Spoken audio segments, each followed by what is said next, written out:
Hello again, Gills fans, and welcome back to another episode of Gills in the Blood TV. It is Monday review time as I look back at what was ultimately a disappointing reverse at Gig Lane on Saturday as we went down 2-1 to what were the basement side Bury before kick-off. Steve Lovell was pretty honest in his appraisal of the game, and this quote is coming up from him on your screen right now.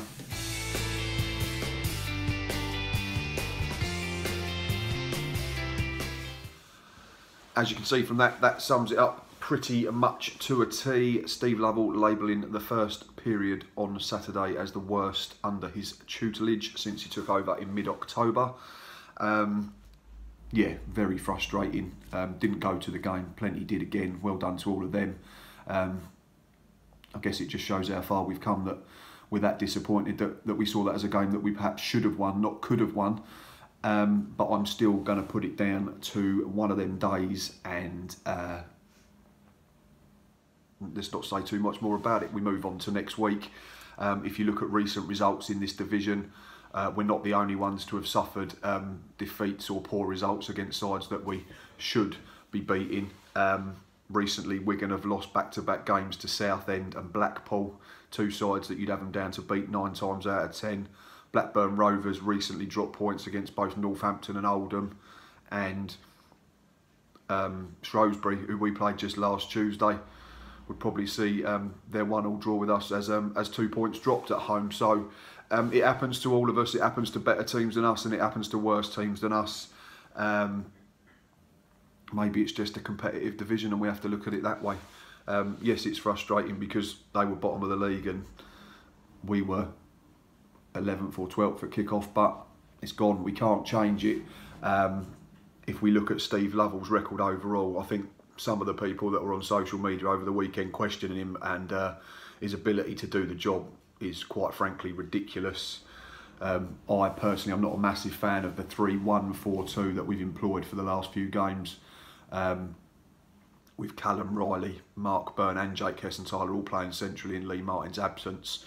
I know Marks was back yesterday because Callum Riley couldn't play due to the terms of his loan move, but we were 3 unbeaten before Saturday playing that system, so I can understand why Steve Lovell persisted with it. And if Tom Eaves had taken one of 3 very good chances against Walsall last Saturday, then no one would be batting an eyelid at the system because we'd have taken 7 points from 9 prior to Bury. So it's fine lines. Hindsight's a wonderful thing. But yeah, just to put it into context and a bit of perspective, we've lost 6 games out of 28 in all competitions under Steve.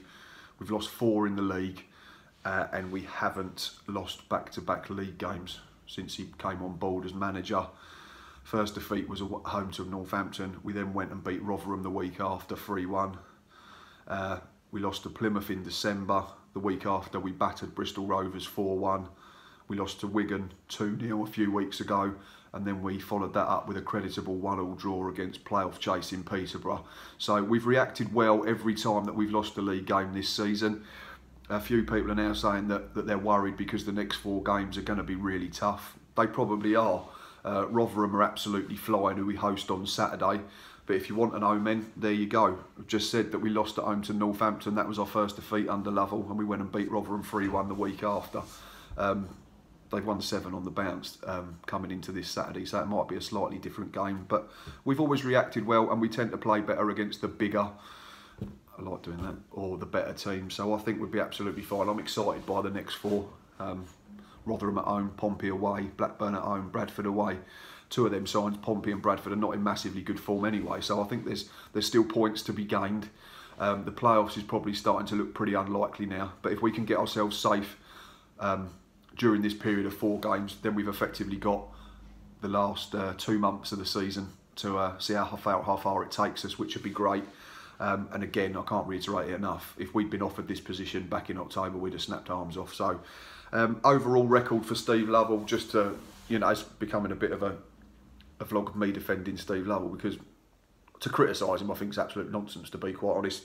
He's taken 39 points out of 69 available in the league, 1.76 per game, which would equate to 80 points over a 46-game league campaign, which would be playoffs at the very least. So have we tailed off a little? That was a question I saw bandied about on Twitter last night. Did a bit of research. 28 games Steve Lovell's been in charge, so I broke it down into 2 sets of 14. First 14 games, he won 6, drew 5, lost 3. We scored 25 and conceded 18 with a goal difference of +7. The last 14, we've won 6, drawn 5, lost 3. There's a pattern forming. Scored 20, conceded 15, goal difference of +5. So yeah, we've had a little wobble recently. We've only won 1 of the last 6, but we've played some good sides in there. The likes of Wigan and Peterborough, so I'm not too concerned. Maybe we could just go with making a few changes for Saturday against Rotherham to freshen it up, but they've got a full week off now, the boys, to get some energy back into the legs. So yeah, despite the late wobble, the 2 sets of 14 games mirror each other, so I wouldn't say that the form's tailing off dramatically. It's been a little bit frustrating the last few, but he's doing a great job at the end of the day. So yeah, massively looking forward to the next 4. Not a lot more to say. Again, I'm definitely going to stick with this one. It was one of them days. We can't do anything about it. We can't change it. As long as we react to it and respond in the right way, then I think we'll be absolutely fine. But yeah, there's not a lot more to talk about, to be quite honest. It's quite a brief one this week. Let's have a look back now. Talking of brief, we'll just do a quick roundup, which is coming up on your screen right about now.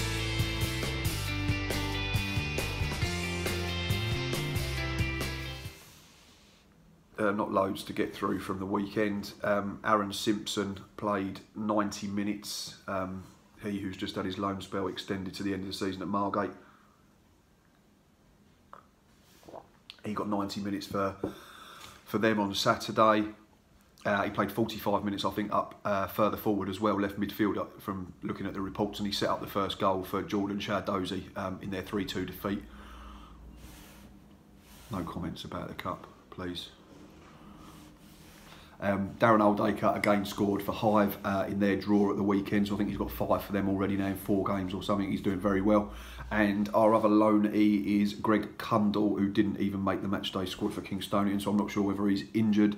I know Jack Tucker's still doing really well at Greenwich Borough, but he still plays in our development games, I believe. And he was part of the side that won 4-2 against the Southend counterparts at the weekend, so that's another good result for the youngsters.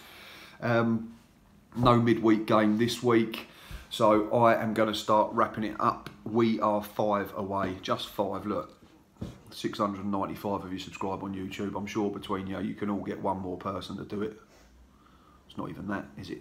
You know what I'm saying. Come on, 700's close. And just remember, if you were disappointed with the Gills' performance on Saturday, or frustrated or angry, it could be worse. We could be Maidstone. They were 2-1 up at home to Tranmere at the weekend and somehow managed to concede in the 85th and the 88th minute to stretch their winless run in the National League to 17 games. Bless them. Which is a shame, really, because they won the World Cup a few weeks ago, didn't they, when they beat us 2-1. And on top of that, our old friend Justin Edinburgh was in charge of a Leyton Orient side at the weekend that for the 2nd time in a month threw away a 3-0 lead. So, silver linings, if you're looking for them. That is enough from me. Those last 2 points I've made are in jest before I get absolutely obliterated by Leyton Orient fans and Maidstone United fans and Justin Edinburgh fans. I'm only joking. As always, thanks for watching, and until next time, up the Gills.